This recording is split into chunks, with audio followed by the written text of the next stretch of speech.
اب یہ حکم ہمیں دیا جا رہا ہے کہ اتل ما اوحی الیک، رسول اللہ کو براہ راست فرمایا گیا، اور ہمیں ان کے واسطے سے، کیونکہ رسول اللہ نے یہ فرمایا تھا کہ جو موجود ہیں وہ غیر موجود لوگوں تک اس پیغام کو پہنچائیں،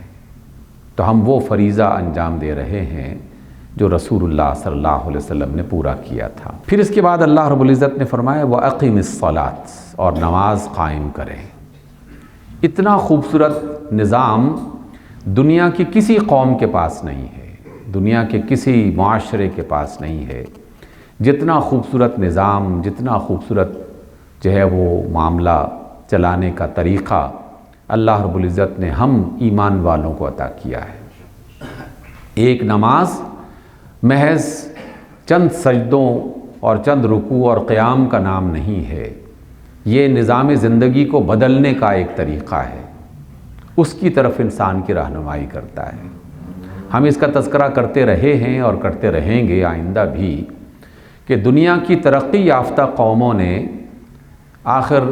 فطرت کا مطالعہ کرنے کے بعد یہ راز پا لیا کہ جیسے ہی فجر طلوع ہو تو بیدار ہو جانا چاہیے، اور جیسے ہی سورج طلوع ہو تو اپنے گھروں سے نکل کر اللہ کی زمین پر اپنے اپنے رزق کو تلاش کرنے کے لیے محنت شروع کر دینی چاہیے۔ اس لیے صبح سویرے اٹھنا، اور جیسے ہی سورج غروب ہو اور رات کی تاریکی پھیلنا شروع ہو جائے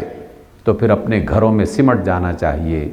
اپنے کاروباری زندگی کو سمیٹ لینا چاہیے، اور پھر گھر میں جو ایک معاشرتی زندگی کا آغاز ہوتا ہے پھر اس کی ذمہ داریوں کو پورا کرنا چاہیے۔ مغرب نے یہ بات سیکھی سال ہا سال کے تجربوں کے بعد، لیکن اللہ نے اور اللہ کے رسول نے تو ہمیں روز اول سے یہ نظام عطا کیا اور بتا دیا کہ تمہارے اٹھنے کا وقت کون سا ہے اور تمہارے سونے کا وقت کون سا ہے، اور یہ خبر دینے کے لیے وسیلہ کسے بنایا؟ نماز کو۔ نماز کی پہلی اذان جو فجر کے وقت دی جاتی ہے، در حقیقت ہلچل، محنت، جد و جہد، کشمکش کی آواز ہے کہ آؤ اللہ کے بندو،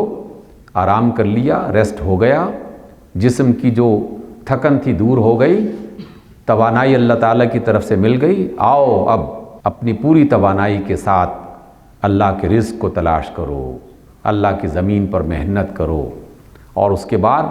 جب اٹھ جاؤ تو پھر دوبارہ سونے کی ضرورت نہیں ہے، اس لیے کہ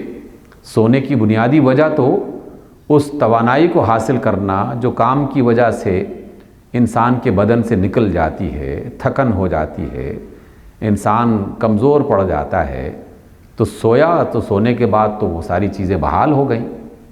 جب وہ چیز بحال ہو گئی ہے، قوت مل گئی ہے، تب اس قوت کا کیا کرنا ہے؟ اب اس قوت کو عمل کی دنیا میں لے کے آنا ہے۔ اقیم الصلاۃ ایک پورے نظام کو، ایک پورے سسٹم کو ہماری زندگی میں داخل کرنے اور اس کے مطابق اٹھنے بیٹھنے، کھانے پینے، چلنے پھرنے، کام کاج کرنے، آرام اور دیگر چیزوں کو اختیار کرنے کا یہ ایک سسٹم ہے، ایک نظام ہے، اللہ نے ہمیں عطا کیا اور ہم نے اسے نظر انداز کر دیا۔ آپ میں سے بہت سارے لوگ اس تجربے سے گزرے ہوں گے۔ جاپان میں ایک دفعہ ایک جاپانی نے جو مسجد میں آیا کرتا تھا اور ہمیشہ 5 وقت کی نماز وہ لوگوں کے ساتھ ادا کرتا، اور جب تک مسجد میں ایک مسلمان بھی باقی رہتا تو وہ بندہ وہاں پر موجود رہتا تھا۔ تو ہمارے دوست یہ کہتے کہ یہ حکومت کی طرف سے یہاں پر باقاعدہ رکھا گیا ہے اور یہ ہماری نگرانی کرتا ہے اور یہ سب کچھ۔ ہم نے کہا کہ ہو سکتا ہے ایسا ہی کیا ہو۔ ایک موقع پر اس نے یہ کہا کہ تم مسلمان بڑے بدقسمت ہو اور بڑے ناشکرے ہو، اور پھر اس نے کہا یہ والی بات جو میں نے ابھی آپ تک منتقل کی ہے کہ تمہارے رب نے اور اللہ کے رسول صلی اللہ علیہ وسلم نے تمہیں اٹھنے جاگنے کا اور سونے آرام کرنے کا کتنا اچھا نظام دے رکھا تھا، لیکن تم نے اسے نظر انداز کر دیا۔ ہم نے نہ نماز پڑھنی ہے نہ کوئی اور اس طرح کی عبادت کرنی ہے، لیکن ہم محض دنیا کی تھوڑی سی زندگی کو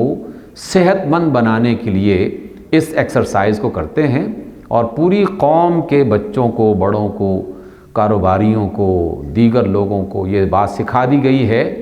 کہ فجر کے بعد کسی نے نہیں سونا اور عشاء کے بعد بازار بند ہو جائیں گے۔ اقیم الصلاۃ یہ پورے نظام کو درست کرنے کا ایک طریقہ ہے جو اللہ رب العزت نے ہمیں عطا کیا۔ ہم نے اقیم الصلاۃ کا معنی یہ سمجھ لیا کہ اس میں 2 رکعتیں پڑھ لی اور وضو کر لیا اور اس کے بعد تسبیح کر لی، بات ختم ہو گئی، اس کے بعد پھر لمبی تان کے سو جاؤ۔ تو سامعین گرامی یہ زیادتی ہے، اللہ تعالیٰ کی نعمت کی ناشکری ہے، اور اقامت صلاۃ کا ادھورا مطلب ہے جو ہم نے سیکھا اور جس پر ہم جزوی طور پر عمل کر رہے ہیں۔